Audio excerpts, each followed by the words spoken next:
হাদি আমাদের প্রেরণার কবি ফারুকের পাঞ্জেরি, হাদি আমাদের কাজী নজরুল হিমাদ্রি বিদ্রোহী, হাদি আমাদের গর্ববহন নতুন জিন্দাবাদ, হাদি আমাদের আগামী দিনের বিজয়ের সংবাদ।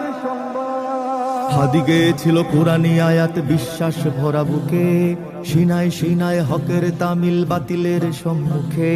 হাদি গেয়েছিল হাদিসের বাণী সুন্নাহর সুতো গেথে, মানুষের গালি ময়লার পানি গায়ে মাখে চুপ থেকে। হাদি গেয়েছিল ইনসাফি গান দরদের সুর ধরে, বিলালের সেই মধুর আজান হৃদয়ে ধারণ করে। হাদি গেয়েছিল সাহসী গজল ইনকিলাবের সুরে, শাহজালালের তাকবীর ধ্বনি বুকের মিনারে পুড়ে। হাদি আমাদের প্রেরণার কবি ফারুকের পাঞ্জেরি, হাদি আমাদের কাজী নজরুল হিমাদ্রি বিদ্রোহী, হাদি আমাদের গর্ববহন নতুন জিন্দাবাদ, হাদি আমাদের আগামী দিনের বিজয়ের সংবাদ।